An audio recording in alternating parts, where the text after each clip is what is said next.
Hello friends, एक बार फिर से स्वागत है आपका मेरे यूट्यूब चैनल पे। दोस्तों, आज की इस वीडियो में हम डिस्कस करने जा रहे हैं लंग कैंसर पे, यानी कि फेफड़ों में होने वाले कैंसर पे, जिसे हम कार्सिनोमा भी बोलते हैं, लंग कार्सिनोमा, राइट। तो दोस्तों, जैसे कि आपको पता है कि जो कैंसर, ये जो बीमारी है, कर्क रोग जिसको हम हिंदी में बोलते हैं, ये एक बहुत ख़तरनाक बीमारी है। अगर समय पे इसका पता ना चले तो ये लाइलाज बन जाती है, फिर इसका कोई इलाज नहीं है। क्लियर। तो इसके बहुत सारे स्टेजेज होते हैं, स्टेज 1, स्टेज 2, स्टेज 3, स्टेज 4। अगर स्टेज 4 पे कैंसर पहुंच गया आपका, तो फिर बचने के चांसेस बहुत ही कम होते हैं, ये समझिए कि ना के बराबर। क्लियर। तो पेशेंट की डेथ हो जाती है। क्लियर। तो आज के इस वीडियो में हम फोकस करेंगे स्पेशली फेफड़ों में होने वाले कैंसर पे।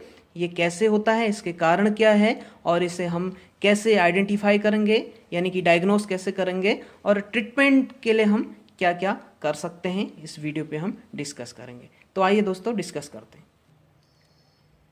तो दोस्तों, जैसा कि आपको पता है कि कैंसर हम किसे बोलते हैं।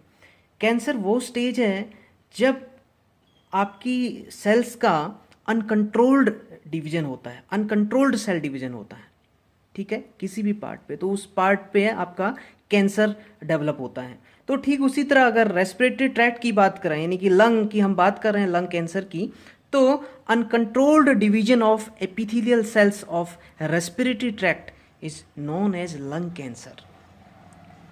क्लियर। और ये मेनली इसकी दो कैटेगरीज होती हैं, एक तो आपका स्मॉल सेल लंग कैंसर और दूसरा non small cell lung cancer. Small cell lung carcinoma भी हम इसको बोल सकते हैं, SCLC, और इसको NSCLC। क्लियर। तो दोस्तों, कैंसर आपको पता है कि बहुत ही खतरनाक बीमारी है। इसमें क्या है कि पूरे वर्ल्ड में बहुत सारी डेथ कैंसर की वजह से होती हैं, और स्पेशली लंग कैंसर की वजह से भी आपकी बहुत सारी डेथ पूरे वर्ल्ड में होती है। क्लियर। तो एक जर्नल के अकॉर्डिंगली हम अगर यूनाइटेड स्टेट की बात करें तो 2020 में अभी अराउंड 2,28,820 न्यू केसेस मिले हैं लंग कैंसर के। क्लियर। जिनमें से 1,35,720 पेशेंट की डेथ हो चुकी है।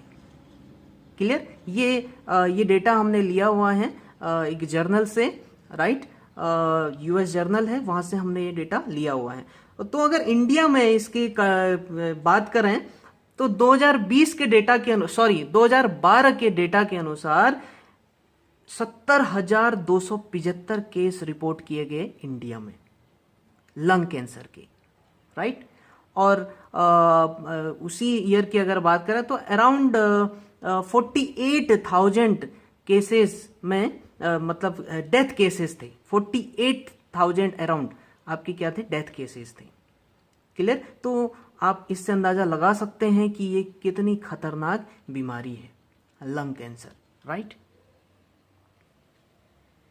Now if you talk about the causes of lung cancer, actually the major cause of lung cancer is smoking tobacco, because tobacco contains around 73 carcinogens, non 73, जो कि non है 73, जिनमें से कुछ कॉमन है, जैसे आपका बेंजो ए पायरीन है, और आपका NNK है। NNK का मतलब nicotine derived nitrosamine ketone, NNK। इसके अलावा 1,3-ब्यूटाडाइन, रेडियो आइसोटोप ऑफ पोलोनियम 210, ठीक है। तो ये आपकी क्या है, ये बहुत खतरनाक कार्सिनोजेंस हैं, कैंसर कॉजिंग एजेंट्स हैं, जो किस में प्रेजेंट है, आपके टोबैको में प्रेजेंट होते हैं। क्लियर। तो स्मोकिंग, जैसे आप सिगरेट स्मोकिंग करते हैं, इंडिया में ये बहुत बड़ी एक प्रॉब्लम है कि यहाँ बहुत सारे लोग सिगरेट स्मोकिंग करते हैं। क्लियर। तो ये जानते हुए भी बहुत से लोगों को पता है कि सिगरेट स्मोक करने से कैंसर हो सकता है, लंग कैंसर हो सकता है, लेकिन फिर भी करते हैं, राइट। तो कायदे से अगर देखें तो नहीं करना चाहिए, क्योंकि जो मेजर कॉज है लंग कैंसर का, जो मेजर कॉज है वो है स्मोकिंग टोबैको। सिगरेट स्मोक करने से या बीड़ी स्मोक करने से, जो भी टोबैको जिनमें भी आपका प्रेजेंट रहता है वो स्मोक करने से, राइट। तो इतने खतरनाक जो कार्सिनोजेंस हैं वो टोबैको में प्रेजेंट रहते हैं। क्लियर। इसके अलावा टोबैको के अलावा आपके रेडॉन गैस की वजह से भी आपके लंग कैंसर होने के चांसेस होते हैं। ऐसे ही आपका एस्बेस्टोस, राइट। एस्बेस्टोस आपके ये सिलिकेट मिनरल्स होते हैं, इनकी वजह से भी लंग कैंसर हो सकता है। इसके अलावा एक्सरेज, सीटी स्कैन यानी कि कंप्यूटेड टोमोग्राफी स्कैन, और एयर पॉल्यूशन से हो सकते हैं, और जीन म्यूटेशन की वजह से भी आपका लंग कैंसर होने के चांसेस रहते हैं। क्लियर। दोस्तों एक बात और याद रखने लायक है कि कोई इंडिविजुअल अगर टोबैको स्मोकिंग करता है, टोबैको इंटेक करता है, और एस्बेस्टोस की भी एंट्री बॉडी में हो रही है, एस्बेस्टोस का भी इंटेक हो रहा है, तो ये उस इंडिविजुअल में एक तरह से आग में घी डालने का काम कर देता है, ठीक है, जिसको हम बोलते हैं सिनर्जिस्टिक इफेक्ट, यानी कि वो उस टोबैको स्मोकिंग के इफेक्ट को और ज़्यादा बढ़ा देता है, यानी कि कैंसर होने के चांसेस और ज़्यादा बढ़ जाते हैं जब एस्बेस्टोस और टोबैको मिल जाते हैं। क्लियर। इसको हम बोलते हैं सिनर्जिस्टिक इफेक्ट। तो इससे आपके बहुत ज़्यादा लंग कैंसर होने के चांसेस होते हैं, राइट। दोस्तों लंग कैंसर अगर एक बार डेवलप हो जाए तो वो बहुत क्विकली, बहुत तेज़ी से मेटास्टेसाइज करता है। मेटास्टेसाइज मतलब कि आसपास के जितने भी अदर स्ट्रक्चर्स हैं, जितने भी ऑर्गन्स या स्ट्रक्चर्स हैं, उनमें ये फैलने लगता है, ठीक है, जिसको हम सेकेंडरी ट्यूमर या सेकेंडरी कार्सिनोमा भी बोल सकते हैं। तो जो आसपास के जितने भी स्ट्रक्चर्स हैं उनमें ये बहुत तेज़ी से फैलने लगता है, मेटास्टेसाइज होने लगता है। तो जैसे आपके मीडियास्टिनम और जो हेलार लिम्फ नोड्स हैं उनमें ही फैल जाता है, लंग प्लूरा में भी हो सकता है, हार्ट में भी हो सकता है, ब्रेस्ट में भी फैल सकता है, लीवर में जा सकता है, एड्रिनल ग्लैंड्स में, ब्रेन और बोन्स में भी ये मेटास्टेसाइज हो सकता है। क्लियर। जिसको हम बोलते हैं secondary tumour condition. Lung cancer की दो कैटेगरीज हैं, एक तो आपका SCLC और NSCLC। SCLC की बात करें, स्मॉल सेल लंग कार्सिनोमा, कि ये आपका फास्ट ग्रोइंग होता है, बहुत क्विकली मेटास्टेसाइज करता है, और स्ट्रांगली ये स्मोकिंग से एसोसिएटेड होता है, यानी कि ये स्मोक करने की वजह से ज़्यादातर होता है। क्लियर। इसका जो मेजर कॉज है वो है स्मोकिंग, टोबैको स्मोकिंग की वजह से, राइट। और ये आपका ब्रोंकस, जो मेन ब्रोंकस आपका होता है लंग में, मेन ब्रोंकस, ठीक है, वहाँ उस साइट पे ज़्यादातर ये डेवलप होता है, राइट। और जो ट्यूमर बनेंगे स्मॉल सेल लंग कार्सिनोमा में, जो ट्यूमर आपके डेवलप होते हैं, वो ट्यूमर सेल्स आपकी कभी कभी कुछ हार्मोन्स का सिक्रीशन करती हैं, राइट। और जिसकी वजह से एक सिंड्रोम आपका डेवलप होता है जिसको हम बोलते हैं para neoplastic syndrome, para neoplastic syndrome, right. इसमें दोस्तों क्या होता है, पेशेंट का जो बैलेंस है वो डिसबैलेंस हो जाता है, यानी कि जो वॉकिंग बैलेंस है वो डिसबैलेंस्ड हो जाता है। क्लियर। ठीक से वॉक नहीं कर पाता, ठीक से स्वलो नहीं कर पाता, ठीक है, खाना खाने में उसको प्रॉब्लम होती है, राइट। ब्रीदिंग में उसको प्रॉब्लम हो सकती है, लॉस ऑफ मसल कोऑर्डिनेशन हो जाता है, लॉस ऑफ मसल टोन और मसल वीकनेस हो जाती है, राइट। और इसके अलावा उसको बोलने में भी प्रॉब्लम होने लगती है, ठीक है, डिफिकल्टी इन स्पीच। क्लियर। तो इतनी सारी चीज़ें पैरानियोप्लास्टिक सिंड्रोम में होती है।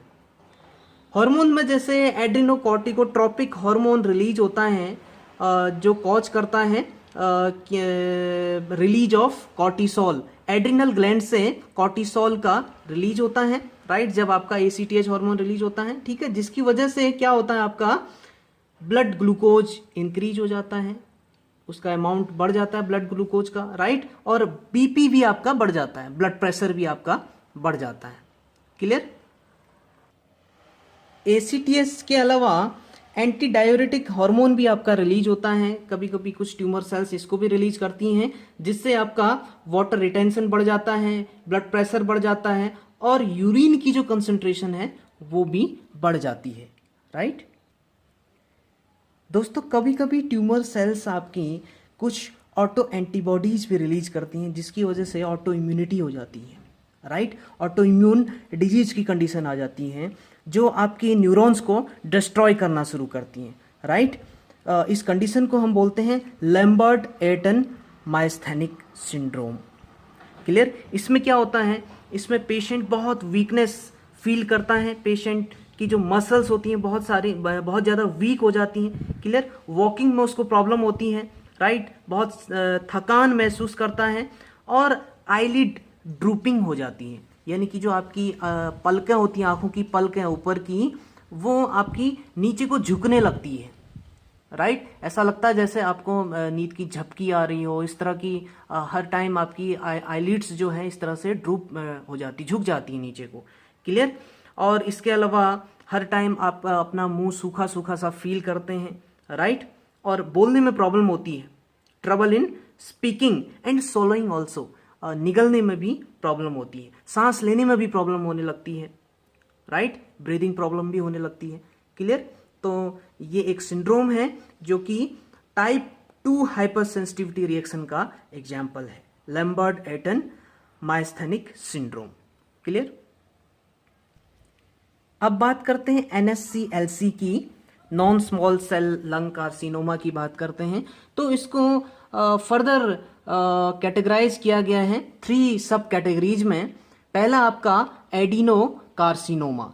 एडिनो कार्सिनोमा दोस्तों ये पेरिफेरल टिश्यूज में होता है, लंग की जो बाहरी टिश्यूज होती हैं, पेरिफेरल टिश्यूज, उनमें अक्सर ये देखने को मिलता है एडिनो कार्सिनोमा। और एडिनो कार्सिनोमा का जो कॉज है वो दोस्तों स्मोकिंग की वजह से ये नहीं होता, स्मोकिंग के अलावा जो अदर कॉजेज होते हैं, जैसे आपकी कुछ रेडॉन गैसेज हैं, या आपके रेडियो एक्टिव आइसोटोप्स हैं, एयर पॉल्यूशन है, इनकी वजह से ये होता है। क्लियर? तो एडिनो कार्सिनोमा जो स्मोकर्स होते हैं उनमें कम होता है, राइट, उनमें उनके यानी कि स्मोकर्स के अलावा भी जो इंडिविजुअल्स होते हैं उनमें अगर लंग कार्सिनोमा अगर हो रहा है तो वो जो टाइप है वो है एडिनो कार्सिनोमा। क्लियर? इसके अलावा जो सेकंड सब कैटेगरी है वो है स्क्वेमस सेल कार्सिनोमा। ये लंग के सेंट्रल पार्ट पे होता है। Clear? Centre of the lung, right, इसको बोलते हैं स्क्वेमस सेल कार्सिनोमा। और जो थर्ड कैटेगरी है that is large cell carcinoma. ये अनडिफरेंशिएटेड टाइप है, क्योंकि ये दोनों में हो सकता है, आपका पेरिफेरल टिश्यूज में भी हो सकता है और central part of the lung में भी ये हो सकता है आपका, इसलिए इसको बोलते हैं लार्ज सेल कार्सिनोमा। ये लार्ज एरिया में हो सकता है। क्लियर? तो ये 2 कैटेगरीज आपकी हैं लंग कैंसर की। Now, if we talk about the symptoms of lung cancer, the symptoms of lung cancer depends on the size and location of the cancer or the tumor, right?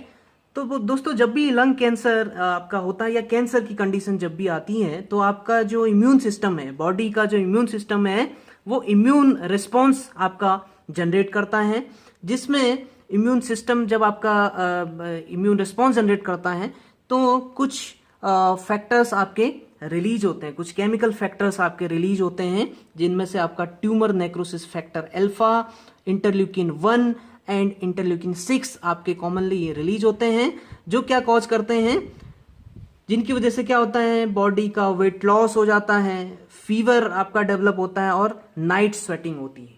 Clear? तो ये कुछ non specific symptoms हैं जो आपके develop होते हैं, यानी कि इनिशियली जो डेवलप होते हैं। क्लियर? जब आपका कैंसर आपका शुरुआत हो रही होती है उस टाइम पे ये कुछ नॉन स्पेसिफिक सिम्टम्स आपके डेवलप होते हैं। दोस्तों लंग कैंसर में अगर ट्यूमर आपका आपके एयरवे, आपके श्वास नली को ऑब्स्ट्रक्ट कर रहा है, यानी कि आपके श्वास नली को ब्लॉक कर रहा है, तो कफ की प्रॉब्लम हो सकती है आपको, शॉर्टनेस ऑफ ब्रेथ हो सकता है, यानी कि सांस लेने में कठिनाई हो सकती है, और न्यूमोनिया की कंडीशन हो सकती है।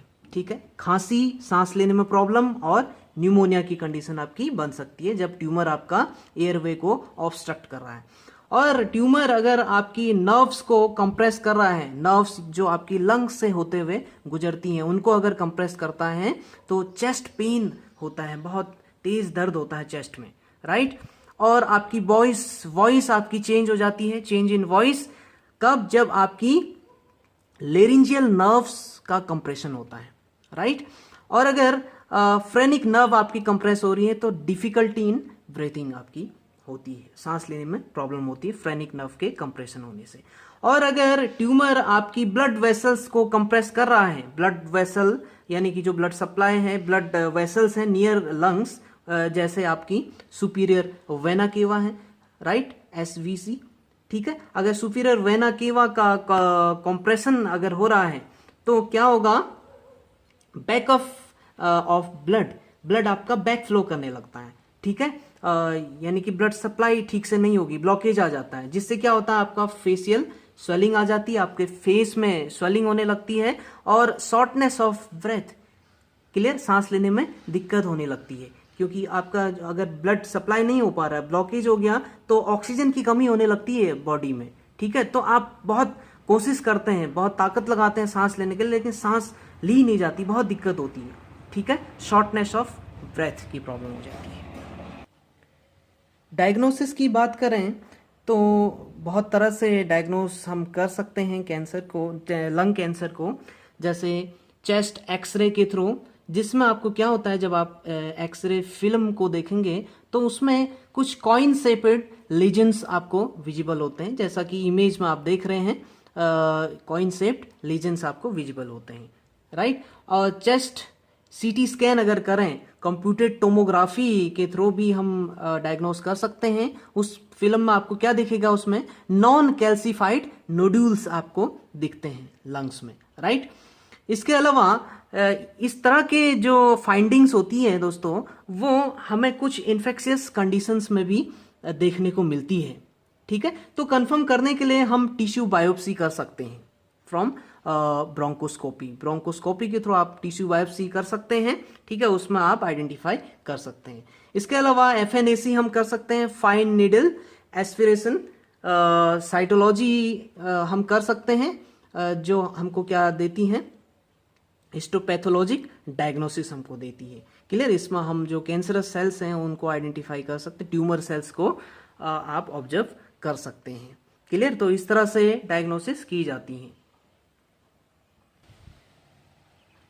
ट्रीटमेंट की अगर बात करें लंग कैंसर की, तो ये वेरी करता है आपका कि लंग कैंसर की कैटेगरी कौन सी है और स्टेज कौन सी है, ये जो ट्रीटमेंट है उस पर डिपेंड करता है आपका।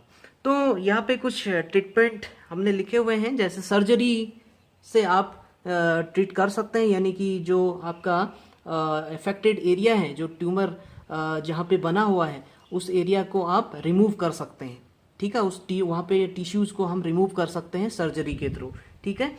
मोस्टली जो non small cell lung carcinoma होते हैं, NSCLC, उनके केस में सर्जरी ही की जाती है, राइट, क्योंकि मोस्टली आपके NSCLC के ही केसेस होते हैं लंग कैंसर के केस में, राइट। और कीमोथेरेपी हम कर सकते हैं, जो आपके स्मॉल सेल लंग कार्सिनोमा है, ठीक है, SCLC, इसके केस में कीमोथेरेपी प्रीफर की जाती है, क्लियर। और इम्यूनोथेरेपी भी हम कर सकते हैं। इसके अलावा रेडिएशन थेरेपी के थ्रू भी लंग कैंसर के केसेस को ट्रीट किया जा सकता है, clear. So friends, this is all about lung cancer. For more videos, please stay tuned. Thank you very much.